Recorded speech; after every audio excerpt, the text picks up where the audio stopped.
नमस्कार साथियों, आज की कहानी का शीर्षक है समाज के सारे खोखले नियम सिर्फ औरतों के लिए ही क्यों। साथियों, यदि आप इस कहानी से सहमत हो तो वीडियो को लाइक करके चैनल को जरूर सब्सक्राइब करिएगा। तो चलिए शुरू करते हैं।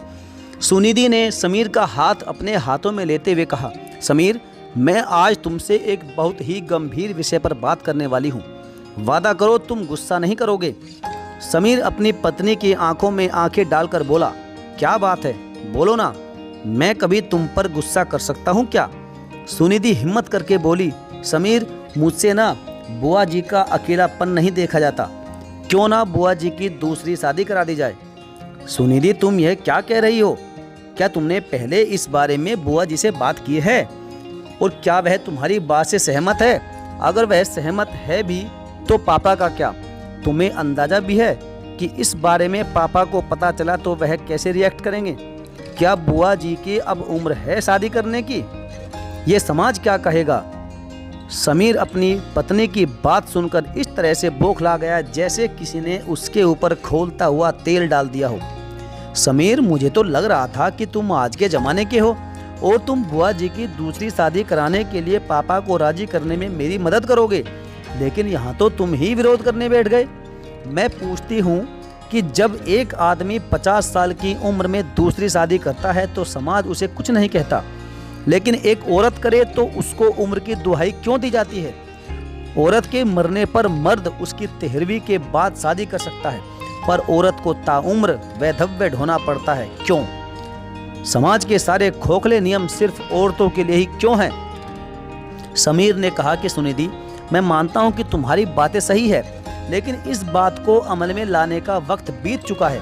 सही समय होता तो मैं तुम्हारी मदद जरूर करता, पर मुझे नहीं लगता कि अब मैं तुम्हारी कोई मदद कर पाऊंगा, क्योंकि इस उम्र में बुआ की शादी के लिए पापा को मनाना बहुत टेढ़ी खीर है।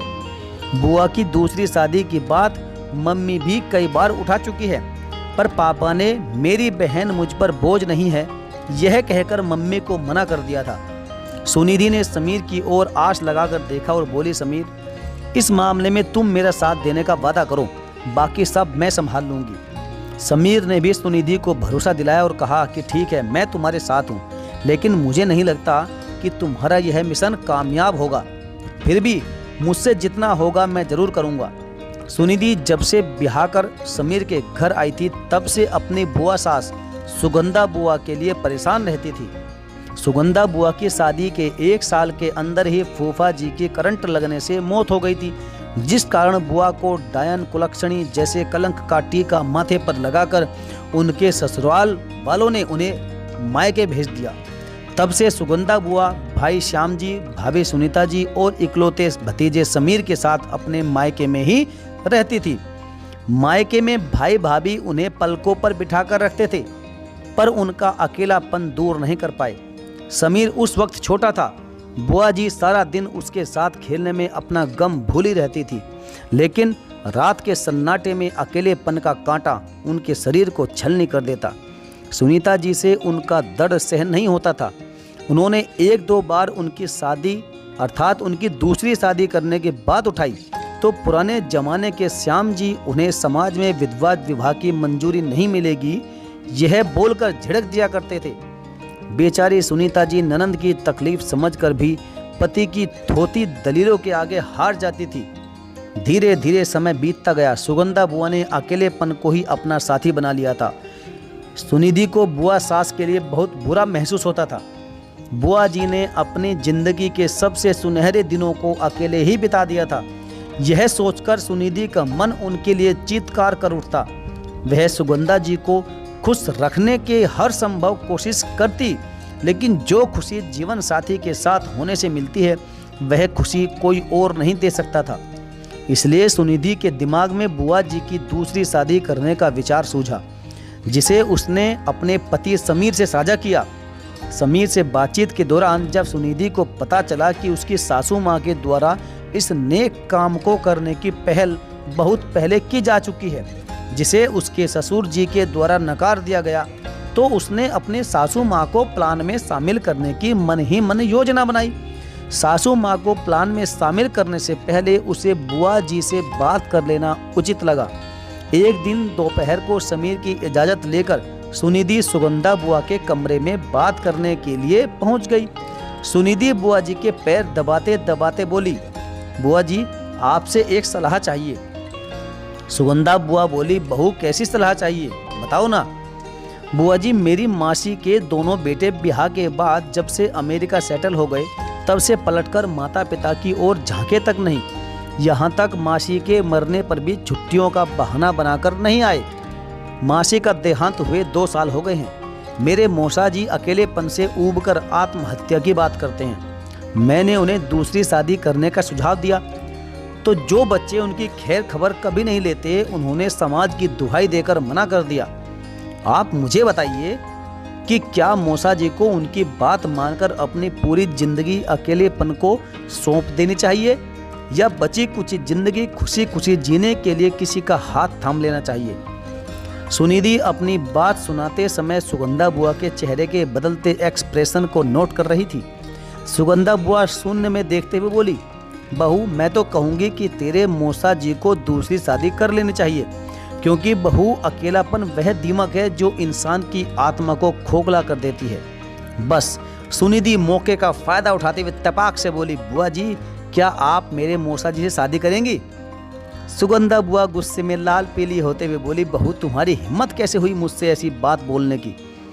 सुनिधि बिना लाग लपेट के बोली, बुआ जी आप भी तो सारी जिंदगी अकेलेपन से लड़ती रही हैं। जब मौसा जी शादी कर सकते हैं तो आप क्यों नहीं। सुगंधा बुआ निराशाजनक लहजे में बोली, बहू ऐसी बातें करके मेरे सोए हुए अरमानों को हवा मत दो। हमारे समाज में विधवा औरतों को खुश रहने का कोई हक नहीं होता। जब उम्र थी मन में हसरतें हिलोरे लेती थी, लेकिन अब उम्र के इस पड़ाव में तो कोई हसरत भी बाकी नहीं रही। मैंने अकेलेपन से लड़कर सारी जिंदगी गुजार दी। जिंदगी के बचे चंद दिनों के लिए दामन पर दाग नहीं लगाना चाहती।